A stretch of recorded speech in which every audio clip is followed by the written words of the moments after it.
Saludos amigos, bienvenidos al segundo capítulo de los talleres de Bello. Para hacer este capítulo me he valido de una foto aérea que me regaló un amigo que al final del video va a dar los créditos, y en esa foto coloqué unos números con la ayuda de varios compañeros. Como pueden ver, esta fotografía con los números, mi compañero Bernardo Gallego, jefe de mantenimiento mecánico, nos va a explicar uno por uno estos números, estas secciones. Adelante, compañero Bernardo. Bueno, mi nombre es Bernardo Gallego. Voy a tratar de colaborar en lo que más pueda. Uno al fin y al cabo ya tiene sus años y se le escapará alguna cosa, ustedes me disculparán. Vamos a intentar, vamos a empezar desde el número 1. Tenemos que el número 1 es la sesión de capacitación. A mí, desgraciadamente, no me tocó eso. Cuando ya llegamos ya estaba un poquito más avanzado. Yo entré el 27 de mayo de 1974 a los ferrocarriles nacionales y gracias a Dios entré a una empresa tan hermosa como esta, porque debido a esto mi vida cambió totalmente. Yo me volví un mecánico después de que yo no sabía nada prácticamente. Y el 1 es salón de capacitación. El número 2 es el depósito de frenos de aire y sesión de pruebas. Ahí en esa sesión llevaban los equipos de frenos de aire, donde llevaban a la gente cuando iniciaban frenos de aire y le mostraban cómo funcionaban las válvulas, cómo funcionaba todo. Acá en la sesión de capacitación, pues a pesar de que no me tocó, sin embargo uno entraba ahí y le mostraban toda la maquinaria de prueba, y en la 1 y en la 2 mostraban una válvula y cómo funcionaba una chispa y un motor. Eso era hermoso ver ese trabajo ahí. Desgraciadamente, como les digo, pues no me tocó, pero sí me explicaban más o menos cómo funcionaba todo eso. Después sigue el 3, ese es depósito de evolutivos. Ahí en esta parte, lo que uno no necesitara y que le fuera sobrando, ellos lo llevaban allá. Y ahí iban seleccionando qué le podía servir o qué no le podía servir. En el 4 tenemos la gestión de varios, que en realidad este 4 no pertenece ahí, pertenece acá donde está cerquita el número 6, en toda la esquina. Ahí estaba un gran amigo, Mario Aristizábal. Mario Aristizábal se encargaba de todo el aseo de los talleres, y fuera de eso tenía un personal a cargo que se encargaba de las montacargas, se encargaba del transmóvil, se encargaba de los puentegrúas. Entonces, si alguien en diésel, por decir algo, necesitaba que le pasaran una locomotora de un guafe a otro guafe, llamaban a Mario Aristizábal a que le mandara un operador para el puentegrúa. Si alguien necesitaba que le corrieran un vagón o una locomotora que estaba estorbando en alguna parte, llamaban a Mario Aristizábal y Mario Aristizábal les mandaba un operador del transmóvil. Y todos los de Mario eran expertos en toda esta maquinaria. Bueno, después nos vamos al 6, los bomberos.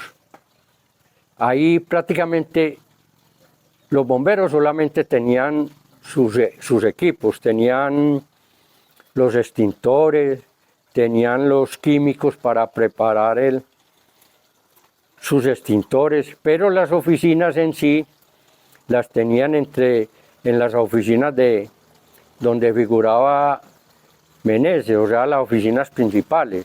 entre el 40 y el 41 más o menos. Después nos pasamos al número 7, que es la sesión de maquinaria industrial. Maquinaria industrial era una sesión importantísima para nosotros en los talleres. Allí había un jefe que llamaba Alonso Aguirre, después lo reemplazó otro compañero que llamaba Guillermo Aristizábal. En esa sesión, usted si necesitaba un piñón, ahí se lo construían. Usted necesitaba un tornillo, ahí se lo construían.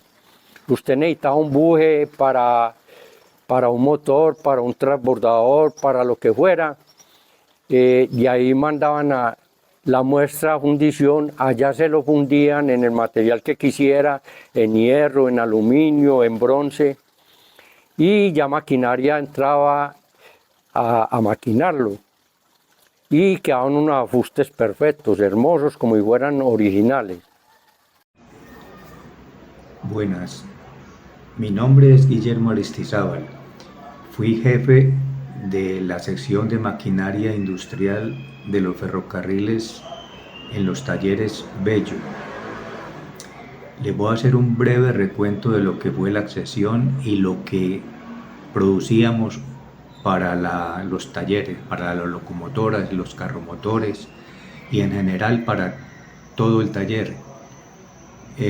La sesión contaba con unos 10 tornos horizontales, 2 tornos verticales, 2 rectificadoras, una plana y otra cilíndrica, como también teníamos 3 fresadoras, 3 limadoras, un cepillo, una lexadora, 2 taladros, uno radial de bastante capacidad, tenía una bandera de unos 2 metros. Tenemos también una máquina roscadora, como también hornos para el tratamiento térmico de los repuestos que fabricábamos.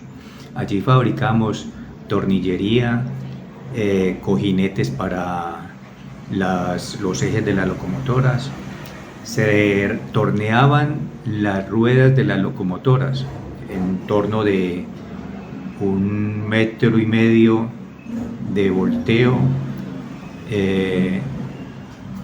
del mandril de 1,5 metros.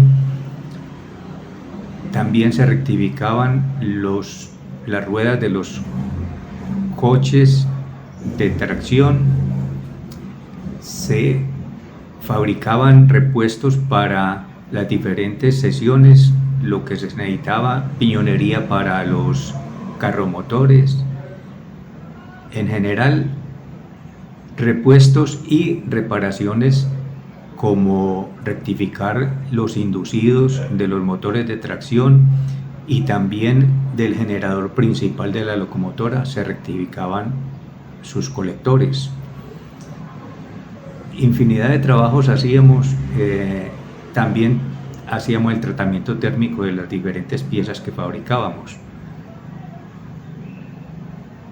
Sin extenderme más, de todas formas, es un buen recuerdo que se tiene de los talleres, donde se trabajó muy bueno en una gran empresa como eran los ferrocarriles.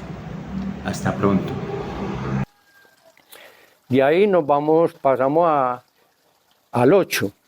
El 8, ahí inicialmente era mantenimiento mecánico y eléctrico.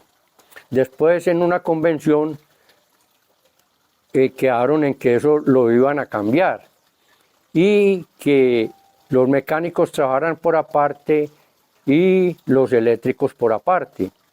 Entonces quedó Elías Zapata, alias el Mico, como jefe de electricidad y Jairo Castrillón como jefe de mantenimiento. Ya con los años yo reemplacé a Jairo Castrillón y quedé como jefe de mantenimiento. Ahora vamos a la sesión número 9, esa es la sesión de frenos de aire.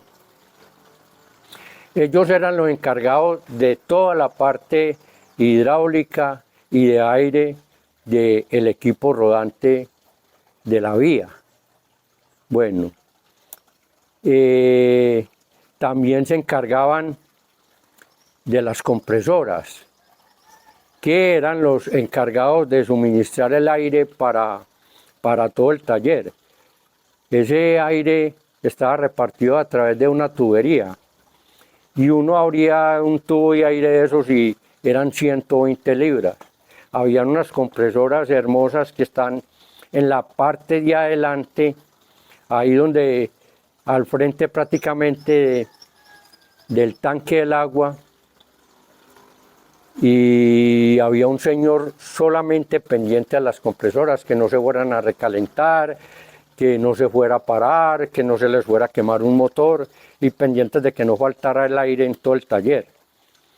Y en ese tanque, en la parte de abajo, nosotros teníamos agua propia, y Frenos de Aire se encargaba también de que el agua no faltara en el taller. Eso, había una bomba ahí que mantenía el tanque lleno, y a través de una palanca, cuando se llenaba, bajaba la palanca, cerraba un switch y la bomba se paraba. Ahora pasamos al número 10, fundición. En fundición, en el segundo piso figuraba la oficina de modelos, que esa sesión, si usted tenía que construir una pieza, por difícil que fuera, ellos hacían el modelo. Primero lo hacían en madera, luego, y en los huequitos que le quedaban los llenaban con cera. Luego fundían eso, lo fundían en aluminio, que era el material más fácil de fundir. Y después ya lo llevaban a lo que lo necesitaran, en bronce, en hierro o lo que fuera. De ahí pasaba a maquinaria industrial y le acababan de dar la forma y quedaba la pieza nueva. En la parte de abajo figuraba fundición como tal. Ahí en fundición teníamos unas prensas, teníamos un puente grúa, teníamos 2 hornos, teníamos fundición de aluminio, de bronce y de hierro colado. Ahí se fundían las zapatas para los frenos de todo el equipo rodante, lo que eran locomotoras, lo que era coches, todo lo fundían ahí.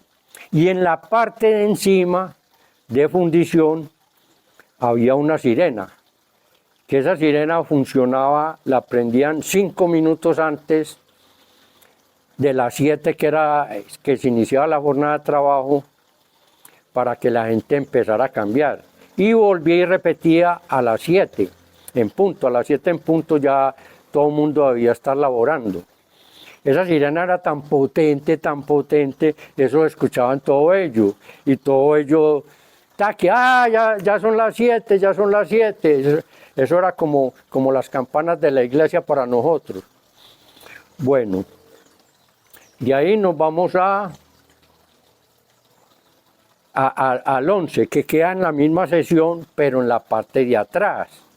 Ahí teníamos un malacatre y cogíamos las piezas muy grandes de hierro colado y las metíamos ahí en una parte, movíamos el malacate, tenía una pesa demasiado grande y esa pesa iba subiendo cuando se movía el motor, y se jalaba al lado contrario y caía y salía en caída libre y quebraba el hierro. Eso salía hierro tirado para todas partes.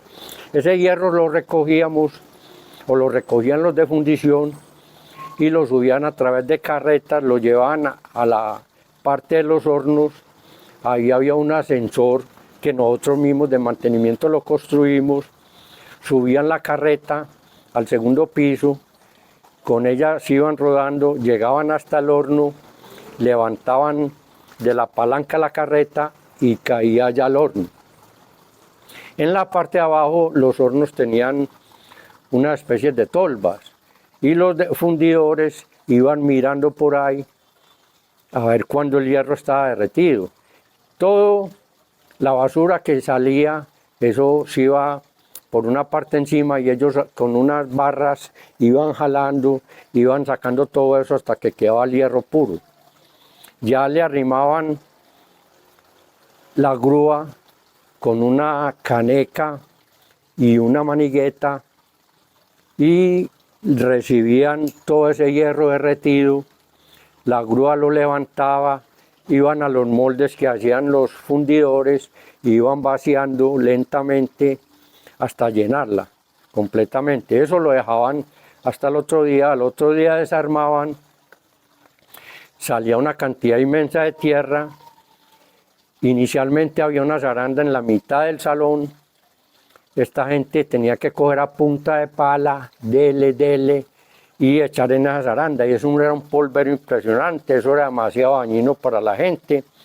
Entonces nosotros, viendo como encargados de mantenimiento y viendo ese problema, tratamos de mejorar esto y enterramos la zaranda. Entonces ya con la zaranda enterrada le pusimos una cubierta metálica encima y le dejamos un hueco.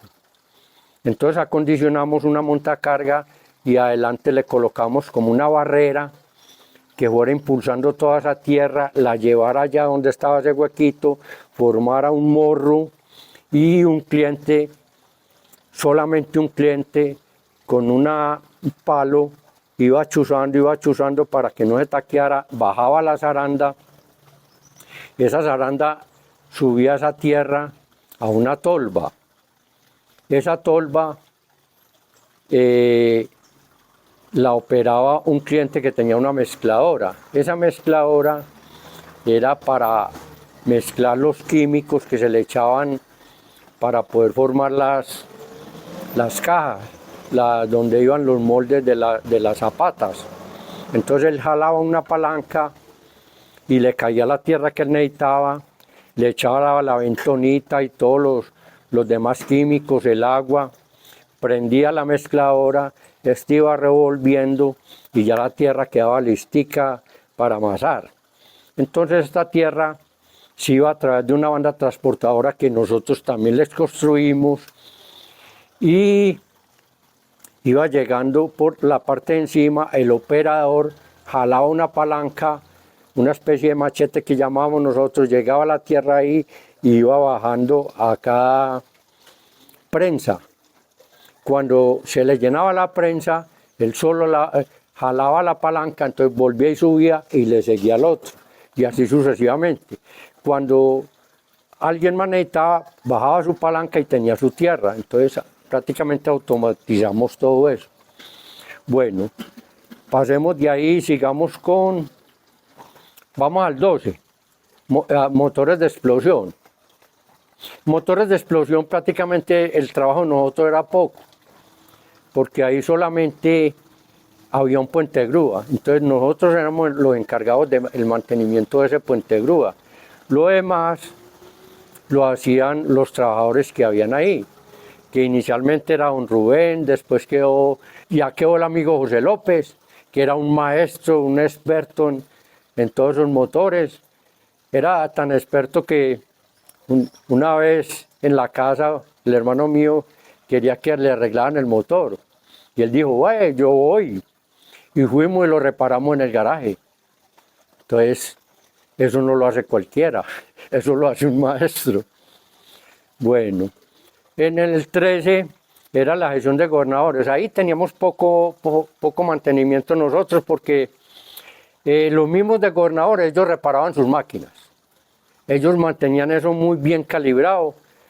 Entonces, ellos cuando nos llamaban era porque están embalados por cualquier bobadita, no más, pero en realidad ahí teníamos poco mantenimiento.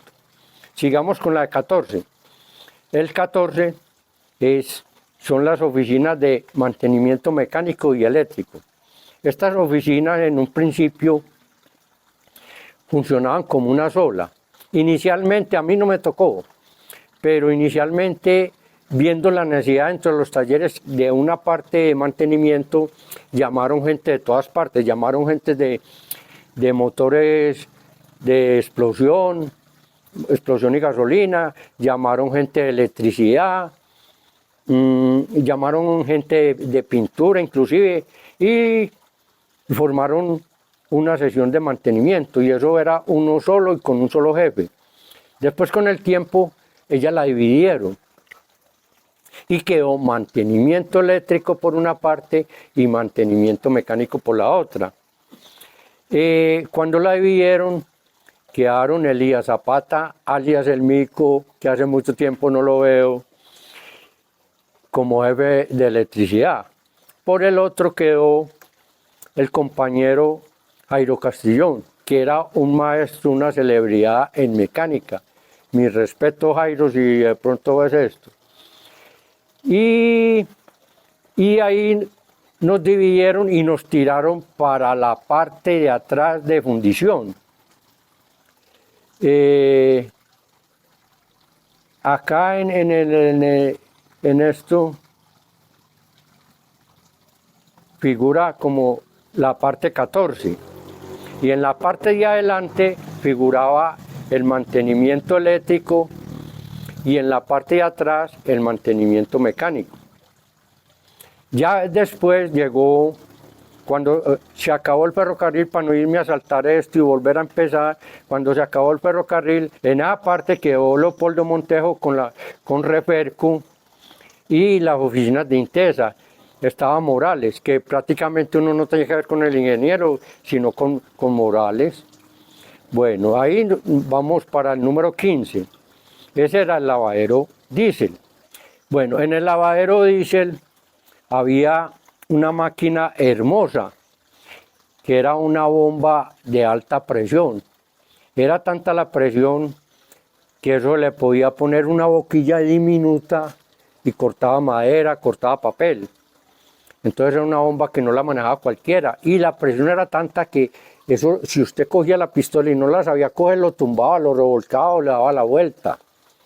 También había una caldera. Esa caldera se encargaba de sacar vapor para lavar las piezas de diésel, las piezas de las locomotoras, cuando las desarmaban. Y habían unos tanques que les metían eso a vapor, les ponían aire y habían unas piezas ahí que inclusive le podía echar soda. Y en ese tanque le echaban soda. Habían otras que no le podían echar soda porque la soda las dañaba, entonces lo metían en otro tanque solamente con vapor.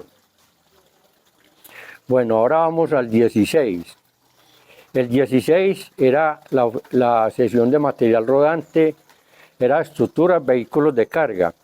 Ahí prácticamente uno no podía arrimar porque es que eso era constantemente remachadoras, y eso, el sonido era muy fuerte. Para los que no conocen las remachadoras, hagan de cuenta que ustedes van por la calle, están rompiendo una calle esa. Esa era la mitad del ruido de lo que hacían estas remachadoras. Entonces ellos tenían unos fogoncitos portátiles y ahí metían los remaches y los calentaban. Fuera de eso tenían unos soldadores que cuando necesitaban calentar solamente una pieza, con acetileno, se la calentaban, lo cogían con unas tenazas de hierro, lo acomodaban donde iba y funcionaban las remachadoras. Entonces por eso le hablo más bien poco de esa parte ahí, porque eso era un peligro no estar allá. Es más, yo en estos momentos estoy sordo. Bueno, pero también les puedo contar que en esa parte había un muro donde lo tenían adaptado con cadenas, con diferenciales y se arrimaban los soldadores ahí a calentar la pieza para jalarla y le sacaban, lo enderezaban como fuera. Y si no les daba, entonces mochaban el pedazo, cambiaban el pedazo y eso salía como nuevo de ahí. Bueno, ahora sí vamos para la parte 17. En la parte 17 es otra parte, es una continuación de material rodante y ahí reparaban coches de pasajeros. También en esta sesión había, en toda la entrada, había una prensa hidráulica donde se empataban las ruedas de los ejes de las locomotoras o de los coches, lo que fuera, eso se lo metían y eso da una presión grande, altísima, eso o parte o raja o el tomín se descabeza, pero y ahí salía. Bueno, enseguida de la prensa había un torno de ruedas. En ese torno maquinaban las ruedas con eje y todo, lo cogían entre los dos centros, lo apretaban con unas mordazas y le bajaban a la rueda para poderle sacar la pestaña para volverla a poner en funcionamiento. Después, más adelante, hacia el norte, tirando hacia el norte, había otro torno. Ese lo manejaba el amigo Chaparro y ese era solamente para cuando había una ruedita, por decir algo, de un coche de pasajeros, porque no tenía la capacidad del anterior, ahí la rectificaba y miraba si había un eje torcido o si tenía algún problema por ese lado. Eso tenía una grúita solamente 2 toneladas para levantar eso. Siguiendo ahí mismo tenemos el 18 y 19. En el 18 y 19 estaban las oficinas de soldadura, herrería en una sola. Y pegada a ella misma estaba la de material rodante.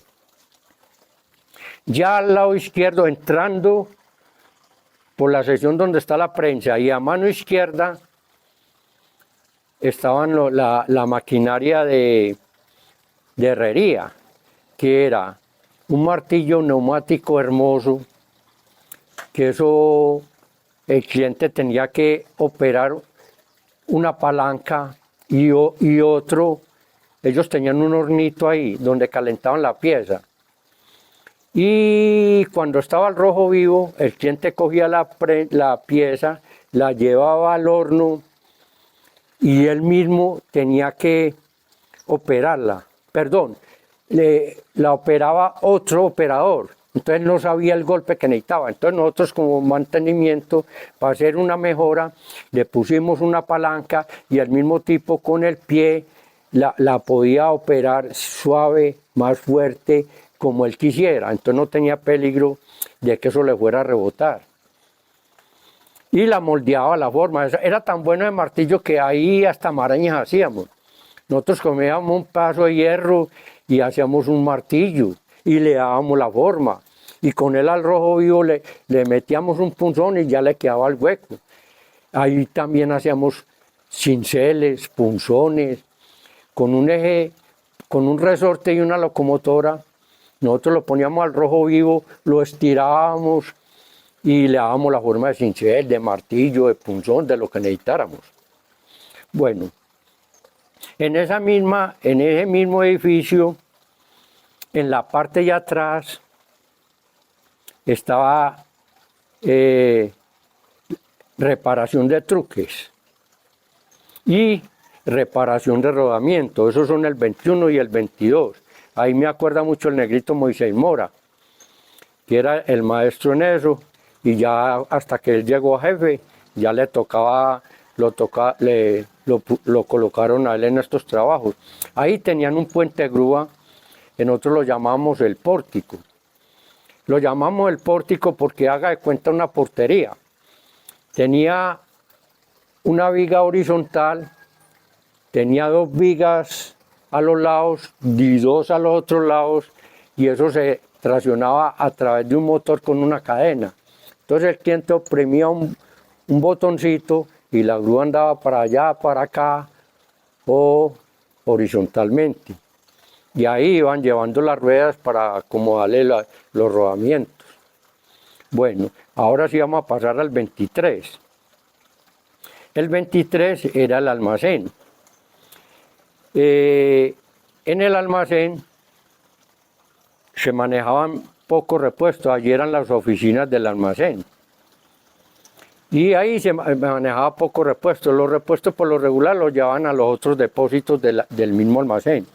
Ahí figuraba más que todo oficina, estaba la oficina, estaban los almacenistas, por decir algo, y todo, cuando uno necesitaba un repuesto o algo así, sacaba una orden, iba al almacén y allí lo ponían en turno, o si ellos la tenían, entonces ya nos despachaban tornillos, nos despachaban lo que usted necesitara, que es que yo necesito un rodamiento así, así, que es que yo necesito un tornillito así, que es que yo necesito lo que uno necesitara, lo que necesita en un taller.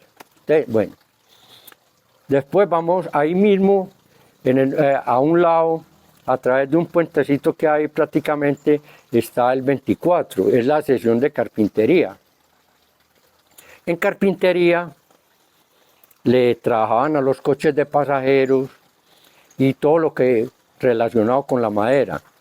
Allí tenían su oficina, tenían una maquinaria súper antigua, pero súper poderosa, que yo no la he visto en ninguna parte. Pues había una engruesadora que usted le metía una tabla con el tamaño que usted quisiera y ella se la rebajaba al tamaño que usted quisiera. Si usted la quería machimbrada, esa máquina se la machimbraba. Fuera de eso, ellos tenían allá sus cepillos para madera, tenían sus taladros, tenían una trozadora que esa, a mí me cuentan que trabajó en el túnel de la Quiebra. Usted le metía un trozo de madera del tamaño que quisiera y se la sacaban las tablas como usted la programara. Y no era electrónica, era una super máquina para mí, era una super máquina. Tenían sus bancos de trabajo y muy buena herramienta, porque eso sí, el ferrocarril en herramienta nunca le negaba nada. La mejor herramienta yo creo que la teníamos nosotros, empezando por la herramienta Napo. Bueno, de ahí pasamos ahí al frente de esa. En la 25 está la sección de hojalatería. En hojalatería habían dos máquinas también súper poderosas. En estas dos máquinas que tenían, una de ellas era una voladora. Entonces usted la programaba para volar una lámina de pulgada, hacer un ángulo con ella, hacer una Z, hacer una U, lo que usted quisiera, y esa máquina en un tamaño de 3 metros le sacaba la pieza. Y también había otra que era una cizalla. Esa cizalla usted cogía una lámina, es así, máximo de cuarto, y por 3 metros. Usted le metía una lámina de ese tamaño, la programaba y la cortaba por donde usted se la cuadrara. Bueno.